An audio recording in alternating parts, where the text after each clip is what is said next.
आज हर कोई क्या चाहता है? एक वेल पेइंग जॉब हो, एक सिक्योर लाइफ हो, लाइफ के अंदर कंफर्ट। लेकिन अगर मैं आपसे कहूं किसी एक इंसान ने इन सारी चीजों को छोड़ दिया जस्ट बिकॉज वो चाहता था कि आम लोगों को भी वो अपॉर्चुनिटीज मिले, क्योंकि वो चाहता था कि वो अपने सिस्टम को बदले, जिनका कहना यह है कि कभी भी बातें करने से सिस्टम चेंज नहीं होगा, हमको सिस्टम के अंदर घुसना पड़ेगा, उसको अंदर उतरना पड़ेगा। आज हम बात कर रहे हैं शशांक शेखर की, जिन्होंने अपनी एक वेल पेइंग जॉब को छोड़ करके पॉलिटिक्स में कदम रखा है। आइए सबसे पहले जानते हैं कि शशांक शेखर कौन है। शशांक शेखर बिहार के पटना साहिब एरिया से बिलोंग करते हैं, हाईली एजुकेटेड है और एक वेल पेइंग जॉब भी कर रहे थे। लेकिन एक दिन वो डिसाइड करते हैं कि मैं सिर्फ अपने लिए नहीं, अपने बिहार के लिए कुछ करना चाहता हूँ। उनका कहना है कि बिहार के अंदर हर बंदे के पास टैलेंट तो है, लेकिन वहाँ अपॉर्चुनिटीज नहीं है, वहाँ का सिस्टम बेकार है, लेकिन उसको सुधारने वाला कोई नहीं।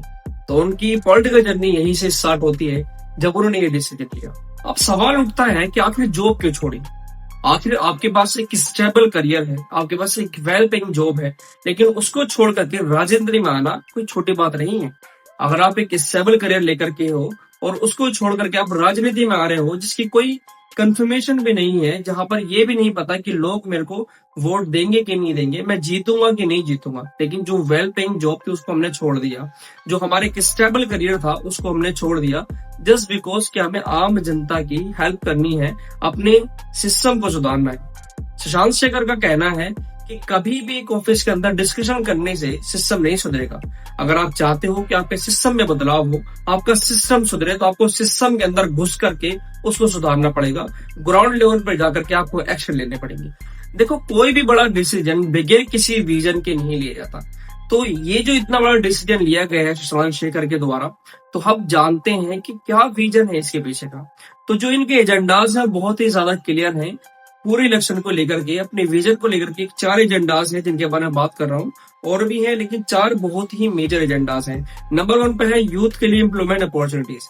हर एक बंदे को एम्प्लॉयमेंट के लिए बढ़ावा देना, हर एक बंदे को बताना उनको अपने टैलेंट को किस तरीके से यूज करना है। नंबर 2 है एजुकेशन और हेल्थ सिस्टम का सुधार, जो कि बहुत ही ज्यादा जरूरी है।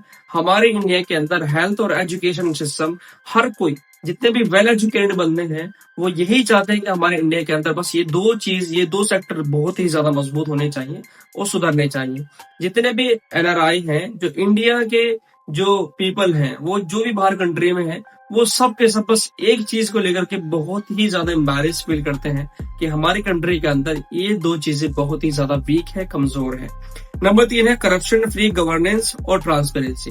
आप कभी भी देख लीजिए, कोई भी वेल एजुकेटेड और कोई भी टीचर, आप उनसे किसी भी चीज के लेकर के कोई राय पूछोगे गवर्नमेंट के लेकर के कि आप गवर्नमेंट में क्या चीज चाहते हो, तो वो सिर्फ एक चीज बोलेंगे कि यहाँ पर जो करप्शन फ्री गवर्नेंस होनी चाहिए और ट्रांसपेरेंसी के साथ होनी चाहिए। ट्रांसपेरेंसी मतलब हर चीज के बारे में एक आम जनता को पता होना चाहिए कि ये क्यों हुई और क्यों हो रहा है। नंबर 4 है, और सबसे इम्पोर्टेंट, पॉलिटिक्स में क्लीन इमेज और ऑनेस्टी। देखो, अगर कोई बंदा अपने करियर को छोड़ कर आ रहा है, कि स्टेबल करियर को छोड़ के आ रहा है, तो सबसे मेन चीज यही है कि उसको अपकमिंग जो इलेक्शन आने वाले हैं, अगर इस इलेक्शन में वो खड़ा हुआ है, तो उसको अपनी क्लीन इमेज बनानी पड़ेगी, ऑनेस्टी के साथ काम करना पड़ेगा।